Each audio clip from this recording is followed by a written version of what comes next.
y el control del puerto de Guayaquil, que es por donde sale en esas cajitas de banano, parte de la que ingresa a la Unión Europea, siendo que el 60% que ingresa a la Unión Europea sale desde el puerto de Guayaquil.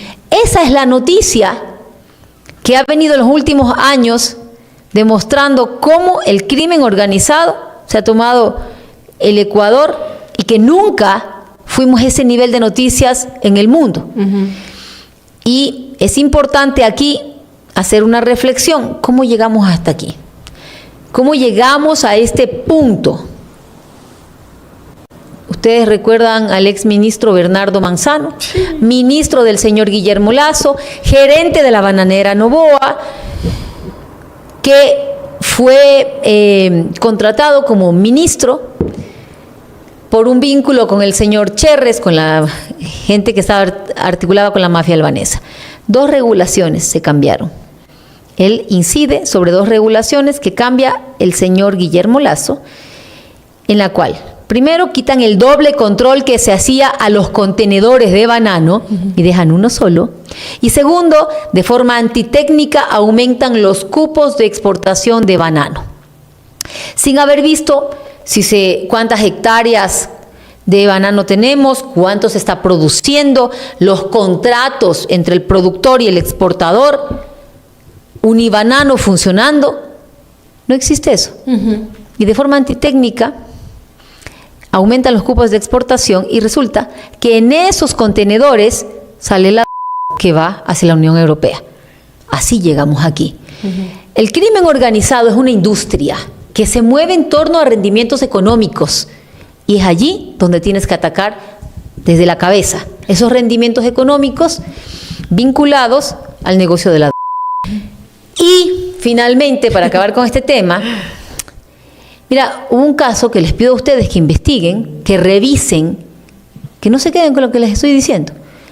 La cuñada del ministro, Danilo Palacios, ministro de Agricultura, fue detenida en delito flagrante, con 3 toneladas de cocaína. Nada más, 3 toneladas de cocaína.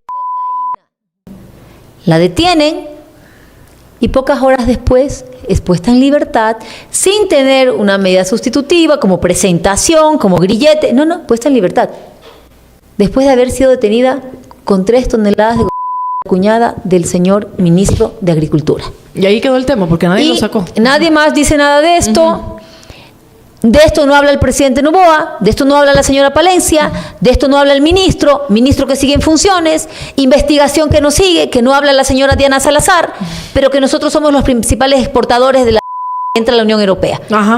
Entonces, la doble moral y el doble discurso de querer combatir el narcotráfico, la delincuencia, el crimen organizado del cual usted y yo somos víctimas cuando salimos a las calles, y la inoperancia o el silencio cómplice de un gobierno que calla ante un hecho como ese, que es delito flagrante de un familiar del ministro de este gobierno detenido con 3 toneladas de cocaína.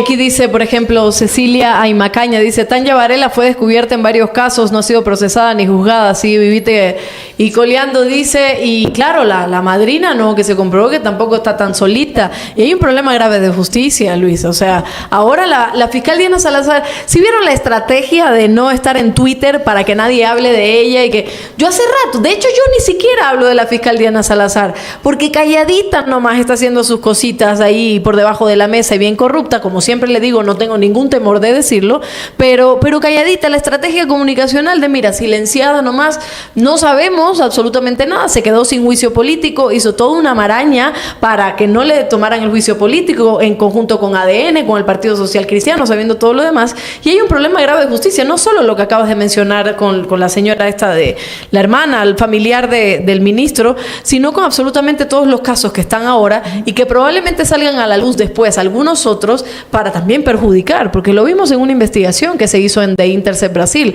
que la fiscal Diana Salazar lo que estaba haciendo supuestamente era colaborar también con estos gobiernos de derecha para que no volviera a la izquierda en Ecuador, y ella activamente en chat, lo dijo Anderson Boscan, lo ha dicho el Wilman Terán, lo ha dicho el mismo Ronela en chats, en donde hablando con todo el mundo, alertándole a todo el mundo y siendo partícipe también de una campaña. Es una operadora política más, ¿no? Por supuesto. Bueno, partamos de que Diana Salazar no reunía los requisitos para ser fiscal general, ¿no? 10 sobre 20, vamos a insistir siempre, le regalaron el cargo, ¿para qué? Para que persiga al correísmo, esto del influjo psíquico, en donde ella dice que no hacía falta pruebas en contra de Rafael Correa, porque él, mediante influjo psíquico, ordenaba a los ministros que hagan. Ok.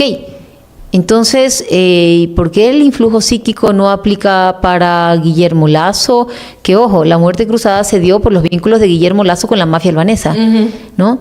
¿Por qué no aplica para Daniel Noboa? ¿Por qué no aplica para nadie más? Fue una operadora política puesta allí para ejecutar lo que tenía en su hoja de ruta una derecha que, en palabras del señor Guillermo Lasso, estaba ahí para destruir al correísmo, ¿no? Ustedes recuerdan, y si no recuerdan, googleenlo, por favor. Hay que destruir al correísmo así nos cueste en la economía. Así es. Esto decía Guillermo Lasso antes de ser presidente en el 2021, antes de ser presidente, él dijo claramente en una entrevista con Diego Kendo: hay que destruir al correísmo así nos cueste en la economía. ¡Qué bien! Lo dice un banquero sentado en su banco sobre millones de dólares. Claro. Y nos costó en la economía. Queridos ecuatorianos, nos costó en la economía.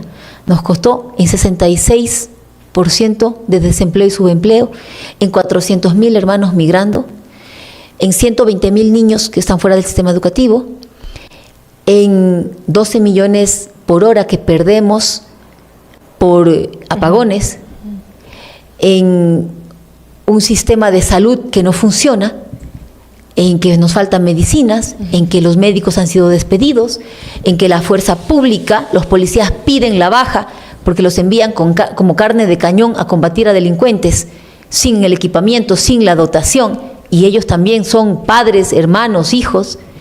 Allí nos costó, ahí nos costó. La información puede ser verificada con el número de proceso. Así podemos ver la verdad de la mafia que nos gobierna. Después de ver la evidencia, ahora escuchemos al señor de los zapatitos rojos. Al comienzo del gobierno de Moreno decían: no importa, hay que neutralizar a Correa desde el punto de vista político, aunque nos cueste en la economía.